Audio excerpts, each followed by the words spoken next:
Hey everybody, welcome back to Life with Lolo. It is time for my weekly recap of Love and Hip Hop New York. This is season 10, episode 8, and I think it was titled Whose Birthday Is It? Alright, y'all. I am a day late because I was like extremely exhausted yesterday. So I was like, look, I cannot watch nothing.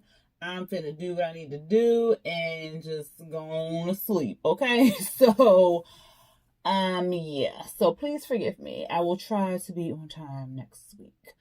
Before we get started, I would like to just send out some prayers to Kobe Bryant's family and the other passengers that were on the plane or the helicopter that did crash on Sunday. Yeah, that was just tragic. Yeah, I don't even like thinking about it, but I just wanted to just kind of send those prayers out to their loved ones and their friends and family. All right, with that being said, let's go on to some foolishness to kind of, yeah, where do I start, y'all? Because it was just a whole bunch of, I don't even know if I really like this episode because it was just a bunch of hodgepodge of stupidity. It was just like ridiculous, y'all. Like, I think it was just dumb to me. I don't know if it's because I'm tired or I'm just like over it, but yeah, it was just dumb. But I'm just going to get into it. We're going to start from the top. We see Erica and Tahiri, out shopping. Erica was shopping for baby clothes, I guess, or whatever. She talking about the wedding. Then Tahiri wanted to tell her what happened between her, Jonathan, Yandy, and Joe, that whole situation out there in the lobby. And then she was like, yeah, I knew he was crashing the wedding or whatever like that. And, Erica was like, yeah, because he wasn't even on the list, but he was a wedding crasher. And it was people who, I known for years or whatever, and they didn't plus one. But when I saw him, I figured, since he was so far up Yandy's behind, that was his, her plus one or whatever. So they was talking about that. And what happened, child? Oh, she was saying that Jonathan had sent her a text message or whatever, or Yandy sent a gift and it had Jonathan's name on it or whatever. So she thanked him for the gift. And then he was like, from here on out, we gonna be cool or something foolish or something. So Erica wanted to make this big thing about it. But yet she wanted to still invite him to her upcoming birthday party. And then they were saying how he was there to spy for Sin or whatever. But I don't really think he was there to spy on Sin. I think the camera people, not the camera people, production put them all in the lobby together, and since they was all in the lobby together, he wanted to ask questions and then be all messy and all that other stuff. So I don't know if he was there to particularly spy for Sin or whatever, but who cares? Anyway, Tahiri was like she felt attacked, and because all his questions and stuff like that. I don't see why she felt attacked, but anyway, next we see Joe and Jim Jones. Joe is like, he was sharp. He looked good in that outfit he had on walking down the road or whatever. But he said he was meeting up with Jim. He'd been trying to get him on his podcast for a while or whatever. And for some reason, they just ain't linked up. So he was like, when he called me today, I was kind of surprised. And then he was like, he was surprised that he was inviting him to like some little cooking thing or whatever. Jim and Eric trying to learn how to make some wonton money bags, as they call them, some dumplings. And so, because he was trying to get good with Chrissy, because Chrissy, you know, she said that she missed him, and he been back and forth to LA with the weed thing and stuff. So he been kind of missing at home and stuff. So he trying to make her dinner, have like a little date night, you know, get up in her drawers. And I was like, I ain't need to know all that, Jim. I ain't need to know all that. But anyway, they start talking and stuff, and they have like a real intellectual conversation about relationships and stuff like that. And Joe was telling Jim that when he goes over to LA, Chrissy probably feels abandoned and stuff like that. And Jim was telling Joe how he in like some circle relationship, how he keep going in the same circle with the same situations, like doing the same stuff. So he was basically telling them like, yeah, you got to fix that, you got to do better, and blah, blah, blah. So they was doing good. What I felt was interesting was they had the gloves on, you know, to protect their hands and for the food and, you know, make sure the food area is clean and stuff like that. Why Jim had the rings on top of the gloves? You saw that. I said, what? What was the purpose of put saying, okay. I ain't really get that, but whatever. Then, oh, y'all, I didn't even write it in order. I kind of just wrote it. I'm going to go in order of how it presented itself. Because, y'all, I sure ain't write it in the order it popped up. But anyway, later on, we see Jim. He in the kitchen. He cooking for Chrissy or whatever like that. He got the candles going. He got the flowers. He making shrimp wontons or shrimp dumplings, whatever you want to call them. She was like, "Oh, okay, you looking good." She was like, "Well, you had me at the outfit until I got down to the shoes." I'm like, "Y'all in the house. What are you wearing shoes for?" But whatever. Child, why he made one dumpling? I said that's all he was fit. What? Where the other food? That's the appetizer. That's all you make. He put one damn dumpling on each of their plates and was like, "You fool." She was like, "Emotionally full, yeah, but my stomach, no. One dumpling." But anyway, they was talking about marriage and stuff, and she was like, she proposed to him, like we all saw many moons ago, and he proposed to her. I think that happened in the same season. I thought she was saying, when she said it, I thought it was something recent, but it wasn't. It was back when he was on the show or whatever. So he proposed to her. She was saying that when she proposed to him, he wasn't ready. When he proposed to her, she wasn't ready. And I'm like, but it was only like a few months later. Okay. So they weren't ready to get married and all that other stuff, but they've been together for a million billion years or whatever. So she feeling like she don't really need to get married because she feel like if they get married, it's going to break something or it's going to mess up the relationship. I mean, it should just be the same. Y'all been together forever, so what's like, is the ring, now you got the ring, you just gonna start acting stupid? I don't understand. I didn't really understand it. But I mean, some people don't get married, some people do. Like, I know, like, people who have been in relationships for 20 years and they not married. And then I know people who've been in relationships for 20 years and then they got married on the 21st year. And I'm like, okay, congratulations. Like, and they still together. So I guess it's up to the person whether they want to be still married or, I mean, get married or whatever like that. But she said it won't change nothing. He want to get married. And he like, well, I feel like we deserve to have that moment in our lives and stuff like that. And we both deserve to be married to each other and stuff. And she's just like, well, we don't see eye to eye on that. And it won't break nothing because it's okay. Like, we still together or whatever. So, I mean, to each his own. She just feel like marriage is going to put like some extra pressure. What extra pressure? Because y'all already living together. Y'all already probably share bank accounts. Y'all probably already have your own separate accounts. Y'all already do all this other stuff together. So, I mean, like, what extra pressure would it be? Like, I don't know. So, whatever. But that's what she said. She ain't really worried about it. And fine. That's fine with her. Then we see Fresher. Child, he's still living with his grandmama. Child. Because Jen, she still ain't having it. But she called him over and she like, we need to discuss some things because I just finished talking to that girl Jada and I popped off on her. But when I calmed down, you know, everything started to make sense. And then I realized I need to be coming to him. So I said, it's about time you realize you need to be taking that smoke to your man. Because he the one sticking his in the other women. You know what I'm saying? So she talked to him.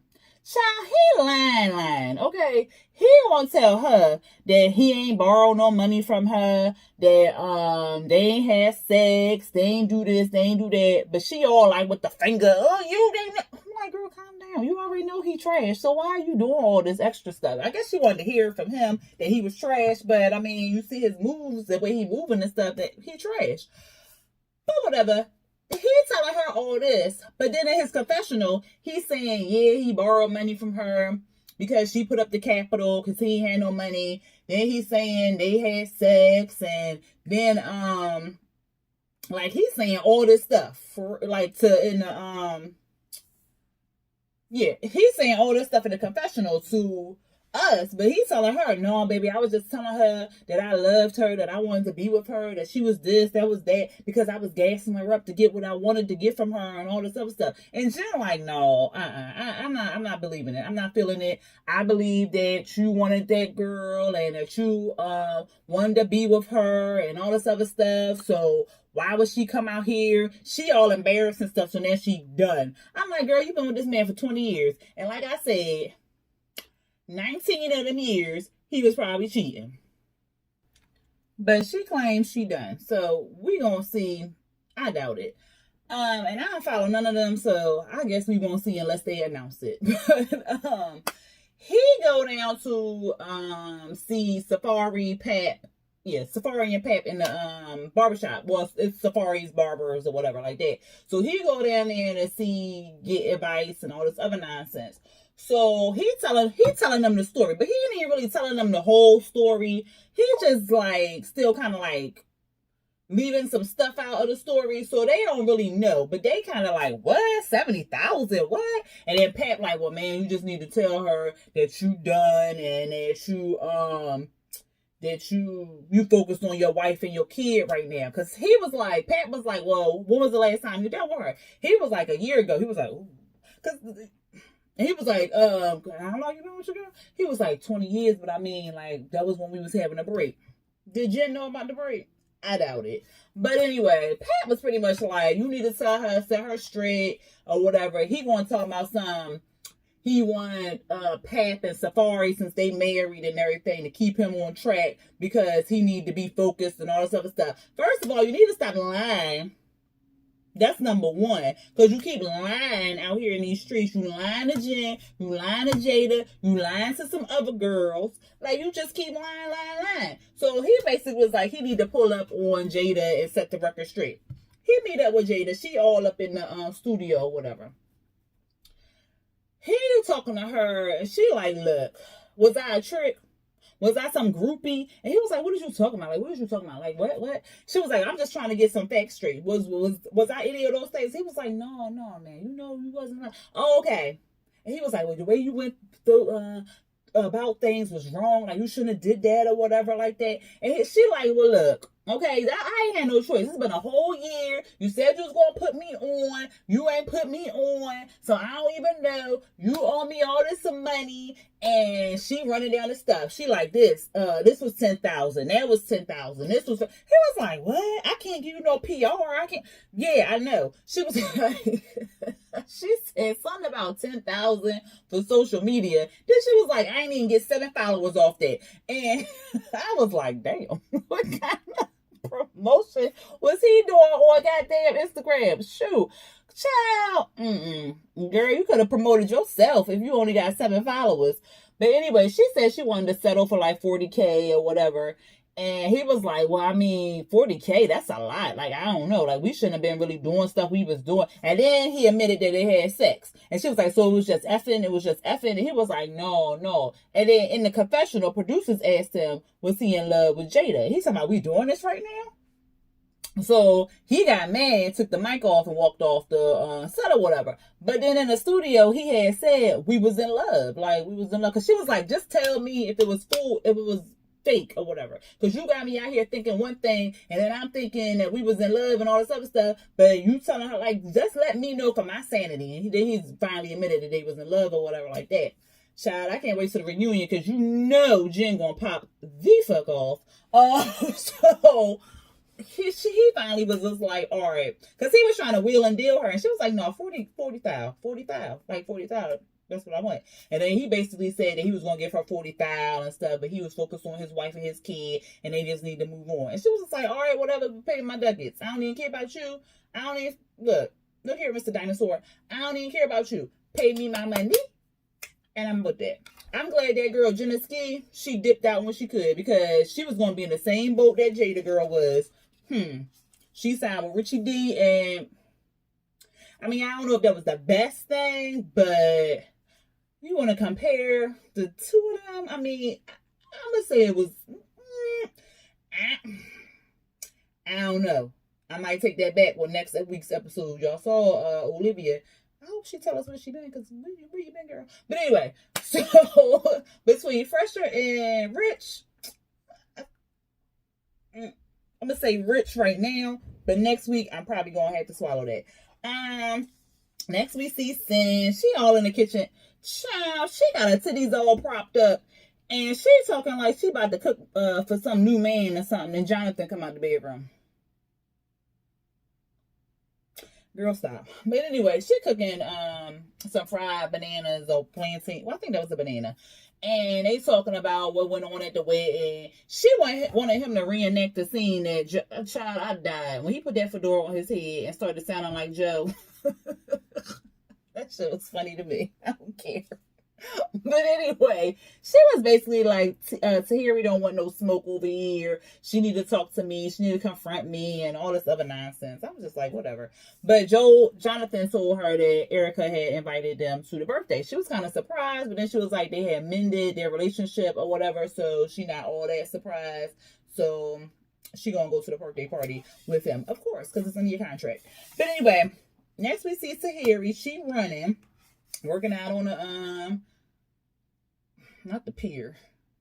She walking in, she running and exercising, child. But she was like emotionally upset because she had a mammogram and they found the spot, I think. So, or no, it was unclear. So they're going to send her for like an ultrasound, further testing to make sure everything's okay or whatever like that. She, of course, is scared, as she should. Well, no, I shouldn't say as she should be, but as any person would be in that situation. And, I don't, because especially if she got like a history, I don't know, because I don't know her history or anything like that. But, and then you find something on your breast, and then the first thing you think is breast cancer. So, like, she is scared and she's worried.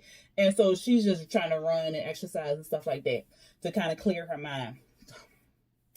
I do have a question, though, because I don't know how people run with all that wagging back there. That's a lot of ass to be running and carrying like that. Because, I mean, I got some hips and stuff, and I got a nice thing. But, I mean, and it's heavy. So, more props to you, Tahiri. More props to you. Anyway, the birthday party. Child, this thing was a mess. First of all, was it really a birthday party? Because the thing looked staged and dry. And then they had this lady in this yellow outfit who wanted to get in every scene that everybody else was in. I was like, she said she gonna be on this camera, child. First she was in there popping it. Hey! I said, girl, you don't even know Erica.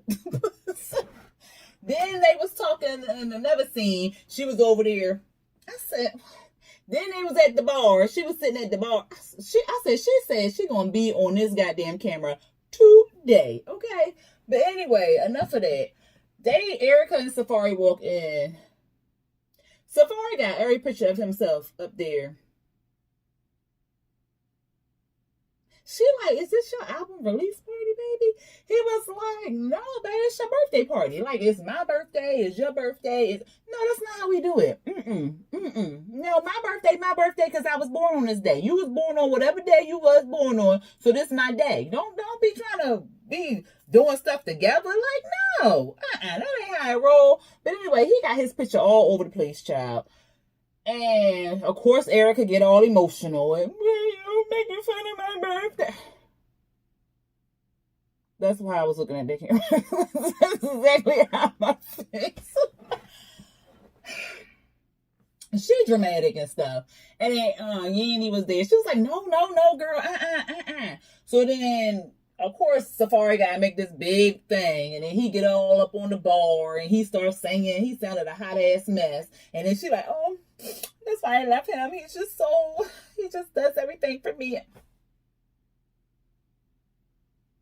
I'm about tired of them too. I am tired of them too. So then, of course, Tahiri and Yandy, they was there. They was talking to her and stuff like that. He was like, oh, I got one more surprise. It's a dog. So it's some little puppy. He done brought her the dog. He was cute. What happened, child? Tahiri was like, y'all are exhausting. I agree, Tahiri. They are very exhausting and annoying. Then we see Sin and Jonathan. They show up at the party or whatever like that. They looking real cute or whatever. When they paying into the makeshift birthday party, everybody dancing like they having a good time. Sin come in. She talked to Erica and Safari, and she drinking shots for everybody because Safari don't drink, Erica can drink, dog shouldn't be drinking, so she gonna take a shot for all of them. Whatever, girl, you just gonna get drunk. So Tahiri and it was Yandy, Tahiri, and Jonathan. They was all at the bar. They was talking, and Tahiri, she really not in a good mood because of all, the breast thing. So, but she said she was there to kind of pick up her spirits and kind of forget stuff or whatever like that. So she's talking to Jonathan. she was telling him that she was celibate. Oh no, Yandy said something. I forgot. But Tahiri took it like real sensitive because of the whole Joe and Erica thing or whatever, like that. And Yandy was like, girl, I was just playing. Calm down. So then Tahiri was like, I'm celibate or whatever. And Jonathan was like, oh, for real? She was like, yeah, I can't. What'd she say? Oh, because I got a fat ass, I can't be celibate or something. And he was like, no, like, what is wrong? I was like, what's going on? Because of course she's not in good spirits. So everything is just like, like bombarding her or whatever like that. And so she is like over the whole Jonathan and Sin and Erica Joe thing, and then she got the breast thing, and then whatever else she might be dealing with. So she kind of like snappy. She popped off on Jonathan. Then Sin came over there. Yandy trying to introduce them. Then Yandy said something about, oh, I was happy to see you and Erica talking again and stuff like that. And then Tahiri was like, she said something. I can't think of what the hell she said, but she said something about Joe and she wanted to talk to Sin and get it out on the open or something. And Sin was kind of like confused. And I was like, Sin, you stay confused. Like every moment you confused. Like when you want to stop being confused? And then she like, so Tahiri turned to Jonathan and was like, oh, because she was like, Tahiri was like, oh, we need to meet. That's what it was. She was like, we need to meet. And Sin was like, oh, what are we meeting up for? Like, what are you talking about? And so Tahiri turned to Jonathan and was like, don't say nothing. And he was like, well, I wasn't going to say what you talking about. So then she go off because I guess she felt like he was playing stupid, like she didn't know what he was talking about or whatever. But you just told him not to say nothing about the whole situation right there. So then why are you popping off? So I just thought she just had too much going on in her mind. Because then she called him stupid. And he was like, I'm going to just let that slide. And I was like, oh, put your lip down. So then she start walking off and stuff, and then I guess the camera people gonna be there because they supposed to film. She smushed the camera people and told them to stop filming, and that's when they cut it off. But everybody was kind of looking like, well, what is going on with her? Because she don't really pop off like this, so something must be going on with her. Like, just talk to us or whatever. So it kind of cut off right there. And it's gonna pick up the where it left off last week, and I guess she's gonna start telling people what's going on, or at least telling Erica, and then we're gonna see that whole thing, and then we're gonna see Olivia next week. So that was for the episode. I'm gonna talk to y'all later. I gotta do 911, and then that's it. I'll be all caught up, and then I see y'all on Wednesday. But anyway, y'all, thank you for watching. Until next time, peace.